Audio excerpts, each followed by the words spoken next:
we've been airborne an hour and 25 minutes now. We just passed into Idaho.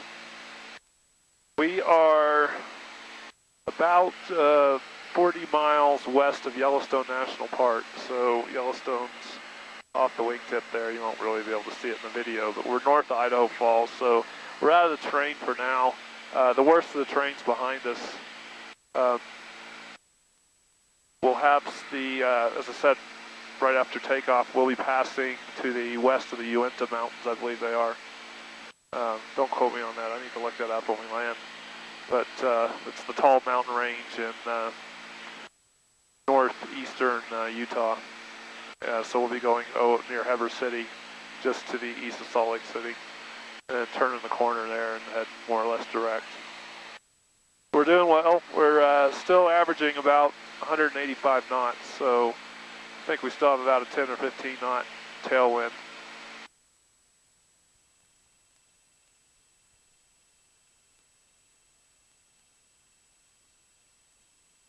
So that's Idaho Falls right there on the GPS.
Oh, welcome back.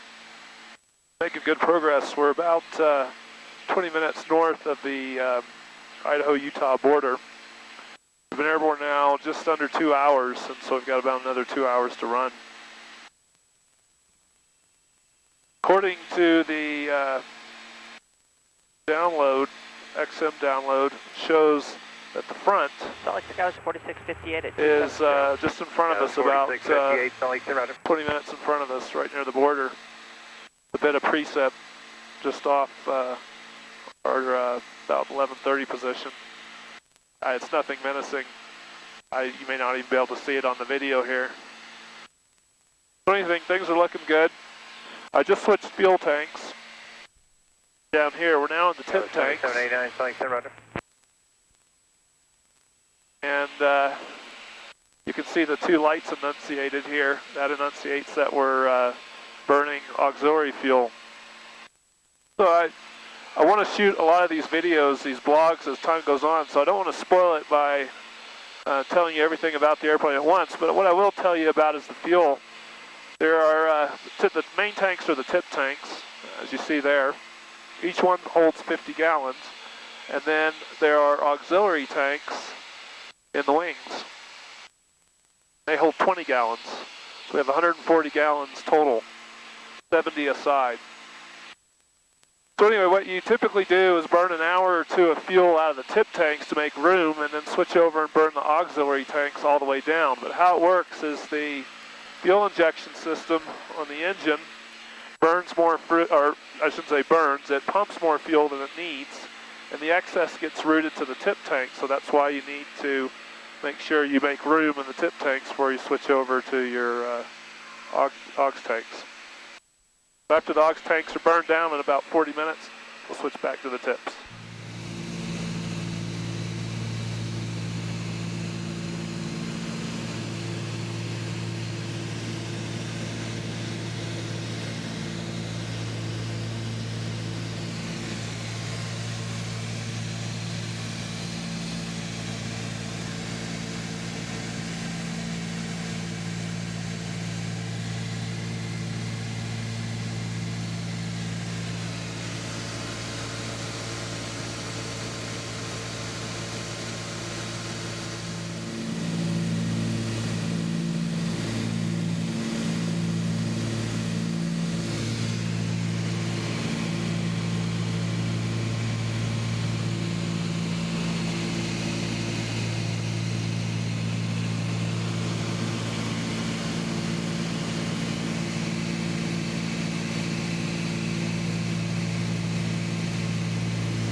Well, it's about time for an update. We've been flying now for 2 hours and 45 minutes. Pretty bumpy. We're just approaching Heber City, Utah. Park City ski area is right there, if you can see it through the bumps, or some of the ski runs. And boy, it's bumpy through here. I think a combination of topography, we must be near up front. So anyway, we'll be turning the minute here. Turning the corner here in a minute. Heading on more direct toward Cortez via Moab, so we're on the home stretch.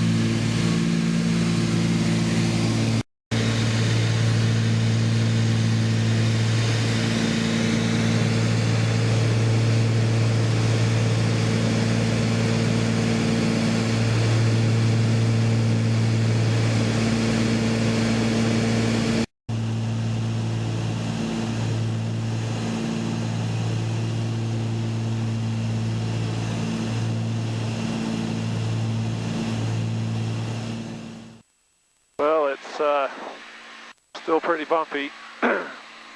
We're not but maybe 12 minutes as the crow flies east of Salt Lake City, and our next waypoint is, wrong one. Next waypoint is Moab, OAB. And believe it or not, we're doing 200 knots now, so we picked up a tail end. This is what the best thing about it is.